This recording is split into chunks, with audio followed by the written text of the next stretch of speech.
With the rapid pace at which AI is evolving, if you guys really think about it, this movie is kind of a wake-up call for what will happen if our fearless leaders do not get AI under control, or at least under some form of stability. Nah, that'll never happen, right? Right?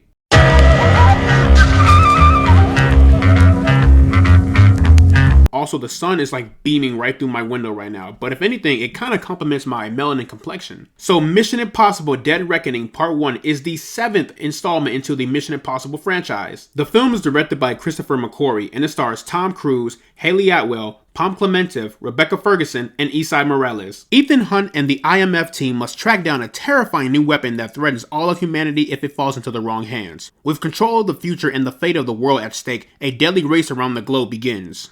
Now let me get the number one thing out the way, and that is Tom Cruise. There will never be another action star like Tom Cruise. Like, the level of commitment and dedication this man puts into stunt work and practicality is remarkable. And this movie once again proves and will forever serve as a reminder as to why Tom Cruise is one of the greatest to ever do it. Everything from the jaw-dropping stunt work, to the intensely gripping fight sequences, to his charisma and chemistry with the cast, to even just hitting the emotional beats, Tom Cruise hits the nail on that every single time. And honestly, he's just a treasure to witness. With Tom Cruise, there is action, and when there is action, there is stunts. And I have to tell you, the stunt work in this movie is some of the best we've seen in the entire Mission Impossible franchise. That mountain motorbike scene was so epic. When I went to an early screening for this movie, the entire theater was silent during that segment because we were all just in awe with what we were witnessing. That entire segment was done flawlessly.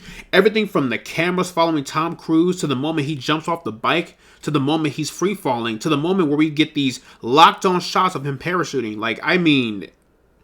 It was just beautiful. Also, for these stunts, I want to give props to the production team because, fun fact, I found out right before the movie started that the team actually built and modified the yellow Fiat car. That way it can move at such a high acceleration for the car chase sequence. I thought that was pretty cool to find out. Also, for the train sequence, I found out that the team built an entire locomotive from scratch just to destroy it. And the reason why I believe they did that is because they wanted to give the audience a heart-pounding and fist-clenching experience to the stakes of this mission. And I gotta tell you, it was totally worth it. It is stunt work like this that makes movies special, and such an entertaining and healthy form of escapism. And when any movie has stunt work to the level of Mission Impossible, or even just the John Wick series, movie escapism will never die, guys. This movie has some amazing tension from the very beginning of the film to the very end. It is just non-stop, and this goes beyond action sequences. Even the dialogue exchanges were intense because in those moments of dialogue, you did not know if he was going to die, if she was going to die, if he was going to do this, whatever the case may be. It was just non-stop tension, and I loved it. The big threat in this movie is not just one particular character, but rather something that is constantly changing every single second of the day we walk, eat, and sleep. AI! In this movie, they show some of the capabilities and possibilities of what one person can have with the power of AI in their possession. And I gotta tell you, it's kind of terrifying because, in the words of Kanye West, no one man should have all that power. But with that, the stakes are much higher, the mission is much more catastrophic, and this just puts more pressure on Ethan and his crew to save the world. And I like that. I like that a lot. Speaking of liking a lot, I thought Haley Atwell was a fantastic addition to this film. Haley Atwell plays this charming and cunning thief who gets wrapped into the situation that is way more precarious than she imagined. I enjoyed seeing her on screen, and her chemistry with Ethan was like water. The two bounce back off each other so transparent, and you see how much they build their trust with one another as the movie progresses forward to the very end. Regardless, Haley Atwell was a great addition, and I cannot wait to see more of her in part 2. Esai Morales was a stellar antagonist. He is this wicked mastermind who sees the potential with AI and wants to use it to rewrite history, but for all the wrong reasons. You also see that he is someone from Ethan's past, which makes his mission more personal to Ethan. But going back to Esai, he is this calm sociopath fanatic who is just obsessed with the entity. Now, one could argue that the entity kind of did corrupt his mind in a way, maybe?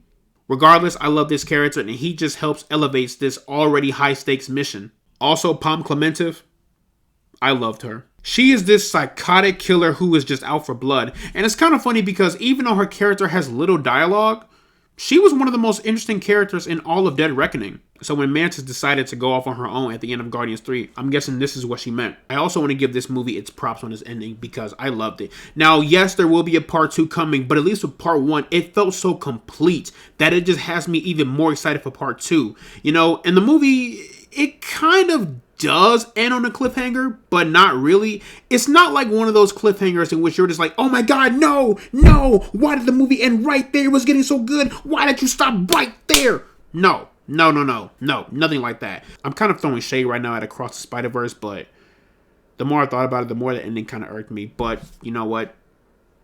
I'm just happy with what we got. But in the end, Mission Impossible Dead Reckoning Part 1 was amazing. This movie just further enhances my love for Tom Cruise as an actor and as a performer. And honestly, I just cannot wait for Part 2 because it is going to be epic. So plugging Mission Impossible Dead Reckoning Part 1 into the rank system, I am placing this one into the pinnacle zone. But yeah, that is pretty much my review for Mission Impossible Dead Reckoning Part 1. Let me know down in the comments below what you guys thought about Part 1. Did you love it? Did you hate it? What's your favorite Mission Impossible stunt? How long do you think Tom Cruise can keep this gig up? Whatever you thought, let me know down in the comments below. And as always, guys, leave a like and subscribe if you want to see more. And I will see you all. I don't know why I did that with my finger. I don't know what I was trying to prove. I'll see you all in the next one.